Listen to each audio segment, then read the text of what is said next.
Halleloia, miarabantsika tsirairay avy amin'ny anaran'i Jesosy Kristy ny tena koa. Tena faly miaraka aminareo indray androany noho ny fahasoavan'Andriamanitra. Araisiko ny tombosoa nomeny androany afako hiaraka aminareo eto androany ao anatiny izao fotoana mba afaka afoy izao.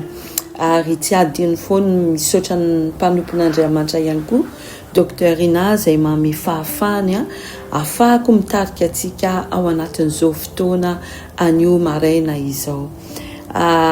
Fampatsahivana ny lohateny amin'ity volana ity dia hoe fifandraisana akaiky amin'Andriamanitra. Ary anio alakamisy 3 Jolay izao dia azo indray ny teny nomen'Andriamanitra atsika sy ianao hodiniana. Ary ao anatin'izany koa misy fampatsahivana ny tenin'Andriamanitra, fitahin'Andriamanitra izay nomano ho anao, izay nomano ho atsika izay tia azy sy mankatoy ny teny.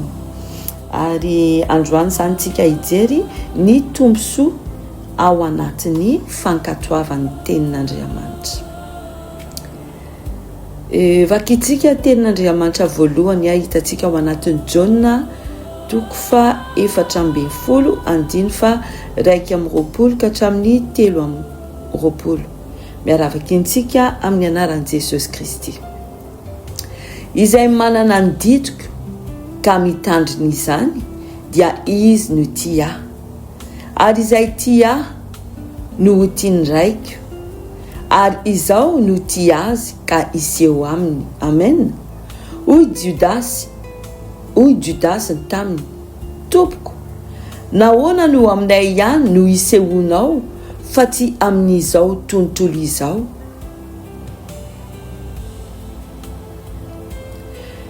Jesosy namalaka nanao taminy hoe raha misy tia dia hitandry ny teniko izy, ary ny raiko ho tia azy, ary ankao aminy izahay ka ionina ao aminy. Amen. Ary izay tsy tia dia tsy mitandry ny teniko, ary ny teny izay renareo dia tsy ay fa anray izay naniraka. Amen. Hijanona etontsika. Tena mazava be mihitsy ilay tenin'Andriamanitra hoe momba ny fitiavan'Andriamanitra sy mifankatoavana ny teny. Dia teo Jesosy Kristy zany nanana conversation tamin'ny mpianany, ary olona anankiray tao anatin'izany Judasy izay namitaka an' Jesosy dia nametraka fanontaniana taminy hoe tompoko, nahoana no aminay ihany no isehonao fa tsy amin'izao tontolo izao koa?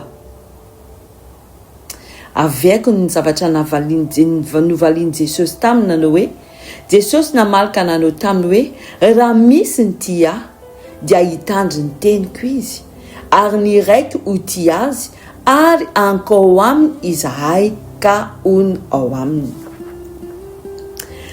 Zavatra voalohany ijerentsika ao anatin'izany ny teny namaliany Jesosy an'ny Judasy dia hoe raha misy ny tia izy dia hitandry ny teniko. Izany hoe zany Jesosy zany iseho amin'ny olona izay tia azy sy hitandry ny teny, satria izay manko ny valiny tamin'ny Judasy. Dia ao anatin'izany tiako ampatsahivina amintsika hoe isika tsy afaka manakaiky amin'Andriamanitra, tsy afaka misy fifandraisana akaiky amin'Andriamanitra raha tsy misy aloha ny fitiavana azy. Tsy maintsy aloha isika sy ianao no tia azy,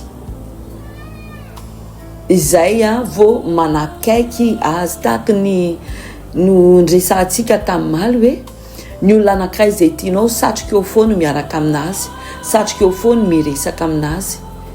Dia mihoatra an'izany Jesosy hoe raha tena tia anazy isika dia miaraka aminazy, ary indrindra no mitandry ny teny. Zany tenin'Andriamanitra zany afaka ataontsika hoe teny rehetrarehetra voasoratra ao anatin'ny baiboly. Be da be zavatra tenenin'Andriamanitra tsika. Afantarany fa Andriamanitra sy ny teny dia iray ihany. Afaka jerenitsika ihany koa ao anatin'ny didy 10. Zay tenin'Andriamanitra rehetrarehetra, zay zavatra mpanaovin'Andriamanitra tsika, ny sitrapon'Andriamanitra dia hoe isika ankatoy izany. Ary isika rehefa mankatoy an'izany tenin'Andriamanitra zany, tsy hoe ankatoavina fotsiny, fa Andriamanitra tia atsika loatra, fa rehefa mankatoy azy isika, mankatoy ny teny isika, dia tahinin'Andriamanitra isika sy ianao. Dia ao anatin'izany tena fampaherezany sy fampatsahivina antsika sy ianao ny tenin'Andriamanitra, ny fitiavany antsika sy ianao. Rehefa mitandry ny teny isika dia tahina isika. Tsy ho lava isika androany fa tiako fotsiny hoe mampatsiahy anao hoe tsy verimaina ny olona anankiray izay tian'Andriamanitra sy mitandrina ny teny. Satria ozy ny teny hoe zay tia azy ihany no hitandrina ny teny.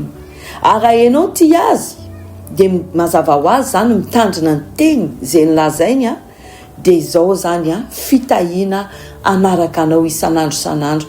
Vakiko aminao le izy fampatsahivina ho anao.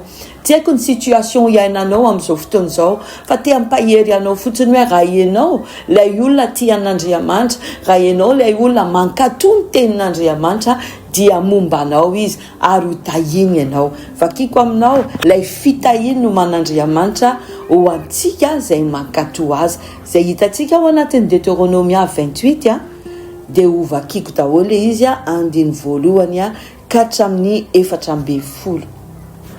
Dia isaky mamaky anankiray fitahina amin'ny fiainanao dia asivy hoe amen. Fantatrintsika ina andika amen. Amen andikany hoe tanteraka izany amin'ny anaran'i Jesosy Kristy. Amen. Ao afa vakiko aminao le izy. Deutéronomia 28 andiny voalohany.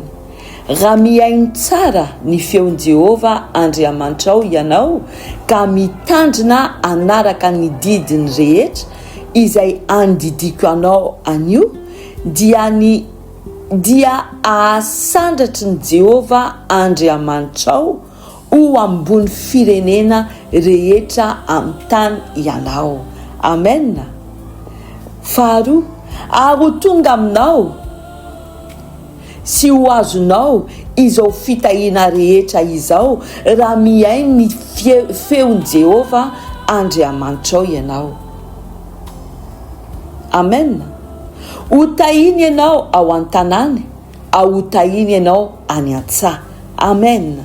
Ho tahiny ny ateraky ny kibonao sy ny vokatry ny taninao, ary ateraky ny biby fiompianao, dia ny ateraky ny ombinao sy ny ateraky ny ondrinao amanosinao. Amen. Ho tahina ny ateraky ny kibonao, tahina ny zanakao. Naiza na aiza misy any zanakao dia tahiny Jehova izy. Amen. Ny biby fiompinao zay rehetrarehetra ompianao dia tahinin'Andriamanitra. Raha misy aretina mandalo le hoe mamony ina mo, nisy aretina andalo nisy fotoana hoe mamony biby, mamony omby, mamony akoho, dia tsy anjaranao zany satria ianao lay tian'Andriamanitra, ianao lay mankatoy ny tenin'Andriamanitra. Tsy hitranga aminao zany fa Andriamanitra hita amin'ny bibinao. Iroborobo zany tena hoe ina moa zany ho lasa be da be ny biby fiompianao ary tsy azo ny aretina izy rao amin'ny anaran'i Jesosy Kristy. Fahadimy, ho tahiny aronao sy ny vilia fanaovana mofonao. Amen. Ho tahiny ianao raha miditra ary ho tahiny ianao raha mivoaka. Amen. Atolotry ny Jehova ho resy eo anoloanao ny fahavalonao izay mitsangana hiady aminao, ka lalana iray no ivoahany anatonanao, fa lalana fito kosa no andosirany hiala eo amin'ny lohanao. Amen. andidi ny fitahina ho aminao Jehova amin'ny fitoeram-barinao sy izay rehetra ataony tananao ka hita anao izy any amin'ny tany izay omeny Jehova Andriamanitrao anao. Amen. Fasivy anandratra anao ho firenena masina ho azy Jehova araka izay ninina taminao raha mitandry ny didiny Jehova Andriamanitrao ianao ka mandeha amin'ny lalany. Amen. Dia ho tahiny firenena rehetra ambony tany fa ny anaran'i Jehova no atsony aminao dia atahotra anao izy. Amen. Ary ataony Jehova manana ambiampy izay ahasoanao dia ny ateraky ny kibonao sy ny ateraky ny biby fiompianao ary ny vokatry ny taninao ary amin'ny tany izay ny aniny Jehova tamin'ny razanao omena anao. Amen. Ovoan'i Jehova ho anao ny lanitra. Amen. Trano fitehirizan-tsoa andatsana ranonorana amin'ny taninao amin'ny fotoana sy hitahina ny asan'ny tananao rehetra. Amen. Ary ampisambotra ny firenena maro ianao fa ianao kosa tsy hisambotra. Amen. Dia ataony Jehova ho lohany ianao fa tsy ho rambony ary ho ambony tokoa ianao fa tsy ho ambany raha miainy ny didiny Jehova Andriamanitrao izay andidiko anao anio ka mitandrina sy manaraka azy. Amen.